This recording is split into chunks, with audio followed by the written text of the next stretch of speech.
gonna be the witness to the ultimate test of terrible shitness. That's right, folks. Siam is indeed going to be the witness to the ultimate test of terrible shitness. It is currently January the 3rd, 1821, the last game of any good Europa Universalis game. And what you're looking at here is basically the extent of my my Ayuthaian empire. Did we even reach? Did I ever become an empire? Oh my god, I'm not sure I did. Yeah, we're a kingdom. Oh my god. So, this is a game that I started... When did I start this? It was a multiplayer game. I started it in January, I believe, with my friend Johnny, who's the only other person I know in real life who plays this game. He was the Mughals, as you could see from the... Get out of there. From the Great Powers list, he was the 5th Great Power at 1614 development. We were at 1504, but... because this game was so bad, we didn't even ever break off our tributary of the Ming. So we're still a tributary of Ming, which means we can't be a great power. I actually did for a few years, but it was so crippling because all of a sudden I couldn't declare war on anyone else around me without Ming coming in. Because when you're not a tributary of when you are a tributary of the Ming, you can declare war on other tributaries without Ming coming in to fight against you. But when you're not their tributary, if I wanted to declare war on Bengal, for example, or any of these other tiny guys down here like Kutai, the Ming would have come in. Otherwise, I did not enjoy playing as Ayutthaya. The merchant or the trade situation here is really very strange. I did not know how to deal with it, and I was too lazy to figure it out. So the Ayutthayan trade node, the Siam trade node, is a beginning node, which means that, as you could see, I had 5 merchants by the end, and only one of them was doing anything. I didn't really know what to do about that. I was collecting here, but it's not like transferring trade from anywhere else would do anything. So I guess I should have basically pushed to get the Canton trade node or something, but honestly, I was always behind in all things. As you can see from our ideas, we finished approximately 2 idea groups, exploration and quantity. Otherwise, stopped at administrative ideas, which is fine. I mean, early. Never got through humanist, never got through expansion, offensive, defensive, quality, whatever. I mean, my ideas group spread also wasn't that good. My goal for the game, which I guess I achieved, so I guess I could say this is a successful game, was to colonize America, as I always loved doing, as East Asian countries. And that arguably did take up a lot of my resources, so I could make the claim that that's why I didn't otherwise expand very much. I colonized here first, and then some island over here. Where was it? Is it this? Yeah, Palau Islands, and then Wake Island, and then Midway, and then Hawaii, and then somewhere over here. And these are my 2 colonial nations here, California and Ayutthaya in Mexico. They actually did pretty well, relatively speaking. California particularly. Actually, I don't know which one has more development. Interesting question. But they expanded relatively well.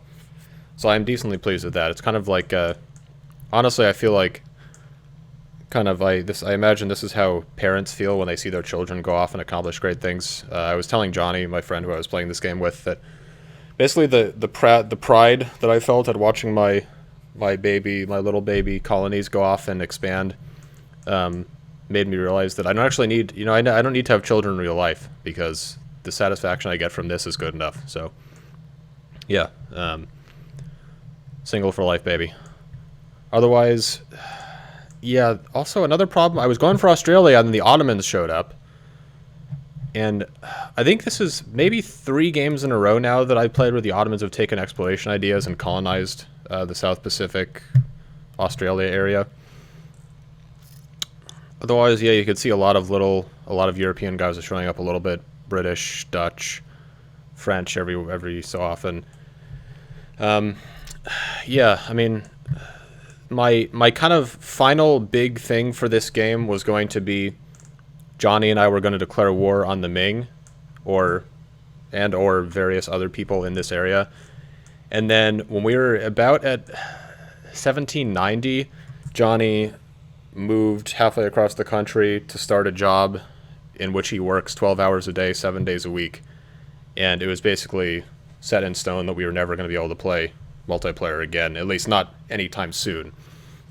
And at that point, I realized that, and unfortunately, if I had still been allies with the Mughals, maybe we would have been able to do something. But we had just had something where like he had wanted to declare war on Vijayanagar, and I was allies with Vijayanagar or something. I mean, not anymore, clearly, but or the Ming had declared war on him, and I didn't want to get dragged into that, so I rejected his call for help, and that ruined our alliance. And then the AI Mughals, after he stopped playing, the AI Mughals rivaled me, and we were just generally at low friendship, so that wasn't that good.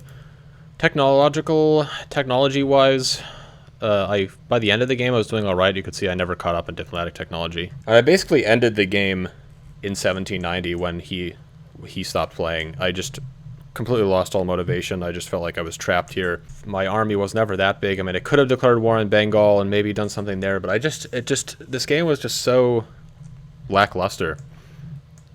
This whole experience of specifically playing as Ayutthaya, I don't really get it. I'm not entirely sure what you're supposed to do. Maybe I just wasn't an interesting area for me to play in the first place, since he and I have done a game here before. But yeah, that's pretty much it. Otherwise, yeah, my money situation was always pretty bad. As you can see, at full army maintenance, we're losing money. If you guys have ever played as a country in this area, let me know how you did it, because particularly with this trade situation, I guess you just have to expand somewhere else. Canton, India, down into the South China Sea, whatever. It's weird. This is a weird game. Definitely the worst I've ever performed in an EU game. Definitely, I think the only other contender might be either when I played as the Ottomans, which was the first game ever that I ever played, but even then, it's just so easy to conquer things, even though it was my first game. Possibly Songhai, but I got all this area and up maybe almost to the Mediterranean and down here, so I assume that I got more development in that game.